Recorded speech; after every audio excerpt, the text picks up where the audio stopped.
Salut, salut, chers combattants, salut, chers résistants, et salut, n'est-ce pas, chers amoureux du 237. C'est le balai des idées. Aujourd'hui, c'est une journée spéciale pour une seule raison, c'est que je recommence à faire les directs, c'est tout. Mais il faudrait quand même que je vous rappelle ce qui a, n'est-ce pas, déclenché ce retour sur la toile des directs après une longue pause. J'ai, comme vous, appris le décès de Paul-Éric Kinguet, ce personnage sulfuré, comme on dit, comme disent certains,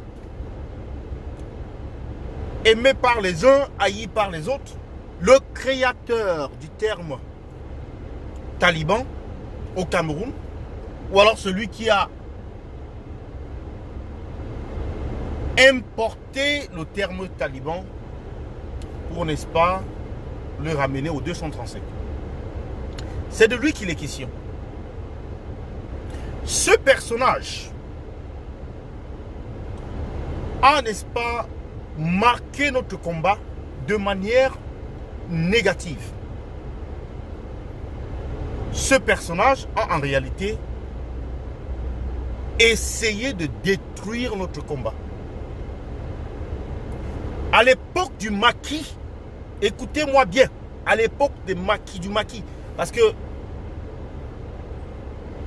nous prononçons les noms comme les Hosseini Afanda, les Ounyobe, les Félix Moumier, les Wanji NS. Mais à l'époque du maquis, lorsqu'un individu se comportait comme celui-là, il méritait la mort. C'était une mort certaine. Et on le tuait et on buvait le café après. Donc que certaines personnes soient aujourd'hui réduites à dire il faut compatir, mais c'est un mort. Lorsqu'il est déjà mort, non. Moi, si j'avais le pouvoir de le tuer, si j'avais le pouvoir de le pendre, je l'aurais pendu depuis. Si j'avais le pouvoir de lui donner la mort, je l'aurais fait depuis. Parce qu'il ne méritait pas moins que cela pour ce qu'il a fait pour ce combat. Soyons clairs sur ce qu'il a fait pour ce combat. Il y en a qui viendront vous dire non, mais il était avec nous, c'était notre... Oui, il a combattu le bon combat, il a juste été mal conseillé. Non, il était individualiste. Non. Il faut être humain parce qu'il est humain. Il n'y a pas de morale qui puisse tenir lorsqu'on est dans une dictature. La morale n'existe pas. Vous verrez que ce sont les sardinards qui vont pleurer, animer et porter le deuil de cet homme. Ils ne l'aiment pas plus que ses parents. Ils ne l'aiment pas plus que ses proches. Mais ils feront semblant. Moi, l'activiste que je suis, le combattant que je suis, j'ai été touché dans mon fort intérieur par les agissements de ce dernier. Parce qu'il n'a pas seulement abandonné le combat du hold-up électoral. Il a saccagé le combat pour la révolution, pour le soulèvement. Parce qu'on était bien parti pour que les Camerounais se soulèvent. Non seulement il l'a fait, mais il a porté des accusations vis-à-vis de la diaspora. Il a porté des accusations vis-à-vis des personnes comme nous. Et ce faisant, il a prolongé notre exil. J'ai dit le combat a reculé de moins 1 an grâce à Paul-Éric Kinguet. Oui, beaucoup vous diront, mais Kamto, le président élu, lui, il a toujours prêché le pardon, n'est-ce pas, l'amour. C'est pour lui là-bas. C'est pour vous là-bas. Nous sommes les combattants. Nous sommes les personnes qui ressentons, n'est-ce pas, le mal. Le mal qui se passe au Cameroun. Bien sûr, le coronavirus est revenu. Et ce même PEC, il avait, n'est-ce pas, attaqué les efforts du président élu lorsque Survival s'est mis en place pour combattre la pandémie. Cette même pandémie, comme paradoxalement, qui lui a coûté la vie. Donc aujourd'hui, on nous dit, non, c'est la naïveté, non, mais cet homme est foncièrement méchant. Maintenant qu'il est décédé, il y a des gens qui sortiront pour dire qu'il était bon.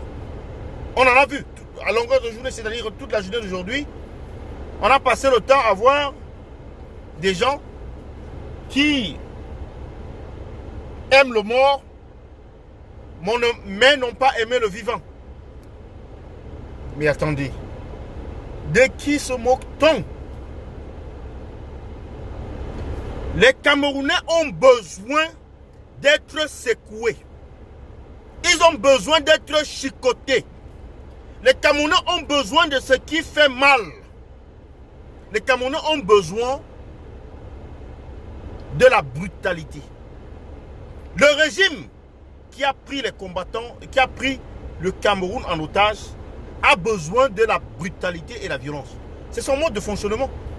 Nous devons utiliser les mêmes armes pour, n'est-ce pas, combattre ce régime, pour éliminer ce régime.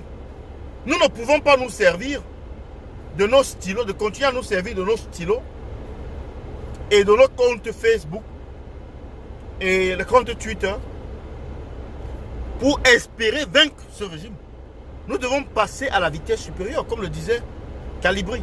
Nous devons passer à la vitesse supérieure. Et celui qui se place sur notre chemin doit être éliminé. Et cet homme-là, PEC, il était un homme qui a décidé de combattre l'opposition, qui a décidé de combattre la révolution, qui a décidé de combattre la diaspora. Oui, c'était ça cet homme. Nos coutumes nous enseignent que lorsque un homme meurt, alors on ne peut plus le juger. Je ne suis personne pour le juger. Cependant, j'ai droit à une opinion. J'ai droit à faire savoir mon opinion. J'ai la liberté de m'exprimer. Ce n'est pas autant dire que je me réjouis de la mort de l'homme, mais je dis que l'homme était méchant. Et tel quel, naturellement, l'être humain va se réjouir de sa disparition. Cet homme a causé tellement du tort au peuple camerounais que, bon, on devient indifférent à son malheur. Et la leçon n'est même pas à lui. On n'insulte pas le mort. Mais nous essayons d'attirer l'attention des vivants. Nous essayons, n'est-ce pas, de mettre cette information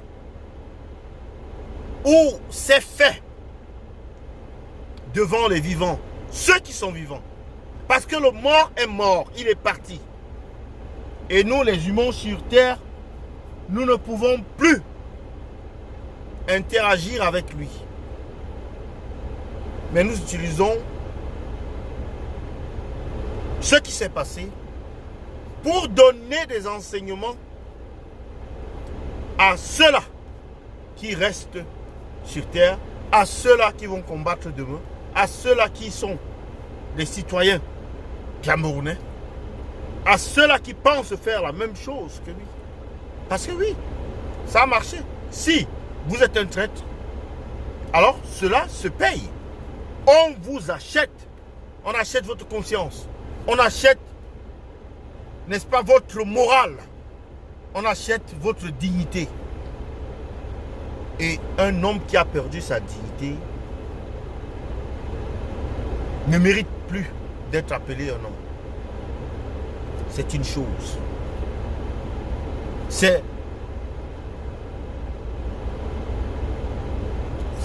simplement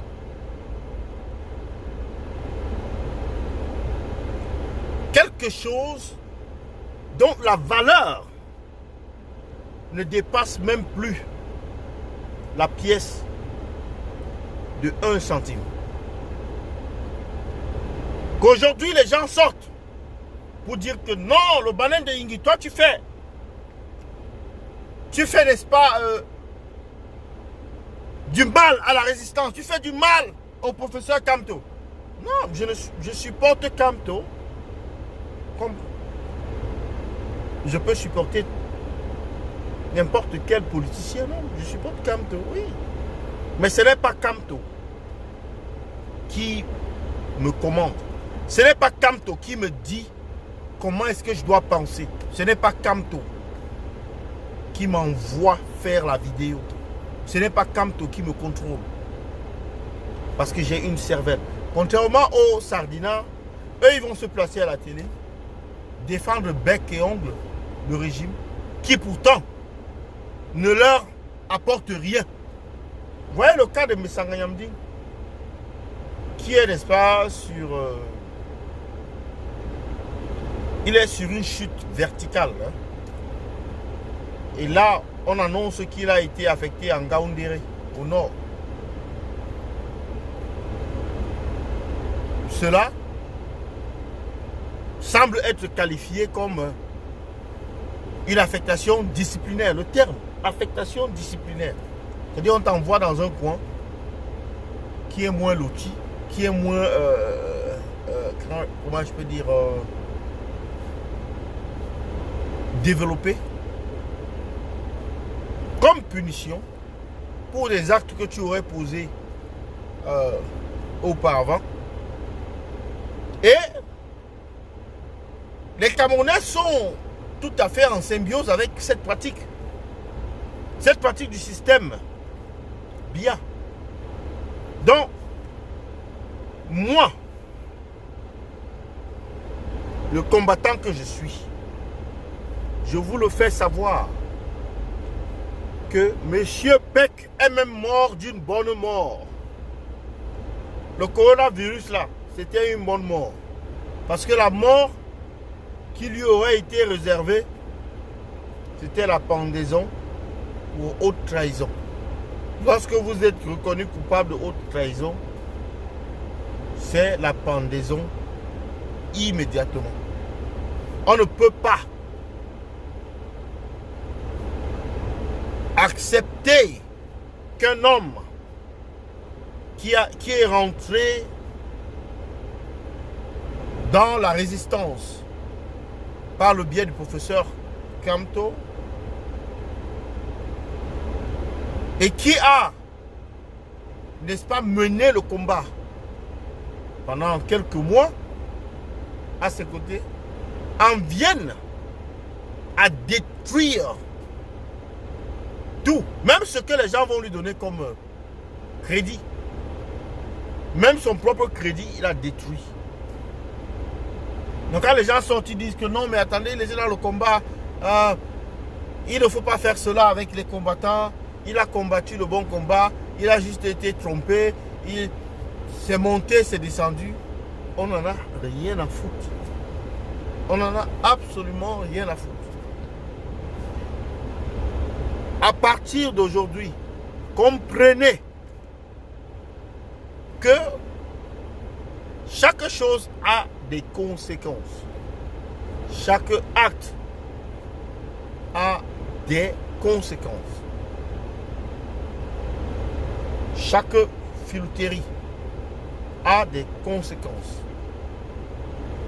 Et chaque trahison, évidemment, a des conséquences. Donc arrêtez de jouer aux hypocrites. Vous, ces milliardaires, en RIP, vous, ces connaisseurs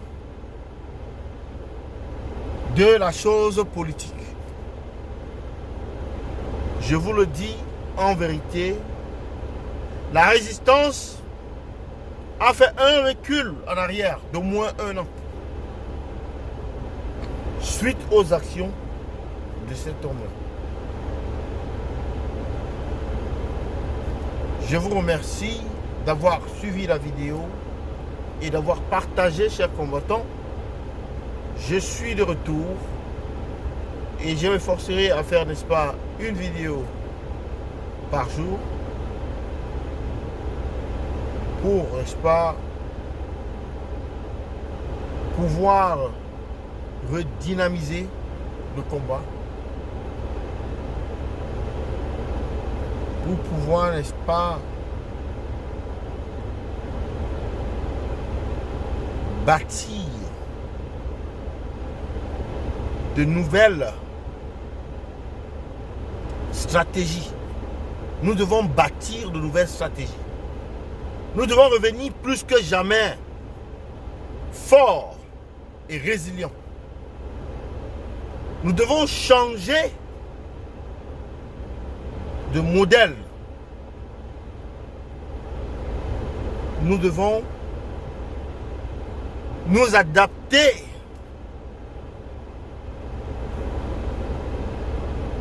tout comme les sardinats s'adaptent à aimer leur système même lorsque ce système-là est défaillant.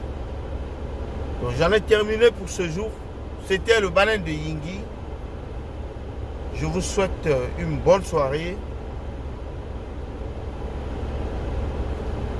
À bientôt. Bye bye. Ciao, ciao. J'en ai terminé.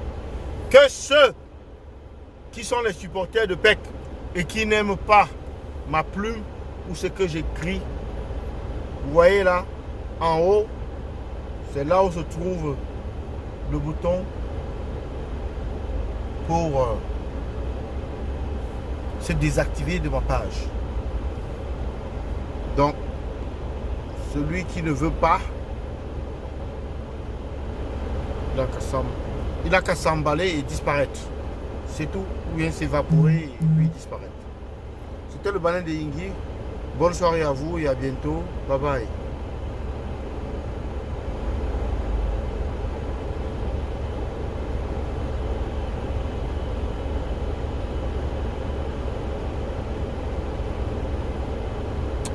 Bon. Chers combattants, je vais vous laisser car je dois également aller suivre, comment ça s'appelle, Equinox ce soir. Je suis un peu fatigué parce que c'est le travail. Si vous ne m'avez pas vu depuis là, c'est le travail et le travail et le travail. Comme cet homme-là avait dit que nous sommes des sans-emploi, des sans-domicile, des sans-tout. Il m'a fait porter par force la nationalité Bamileke. On a accepté. Mais aujourd'hui, les gens voient le prix de la traîtrise. Le prix, n'est-ce pas, de la trahison. Le prix de la malhonnêteté. C'était le Banane de Yingui. Bonne soirée. Bye bye.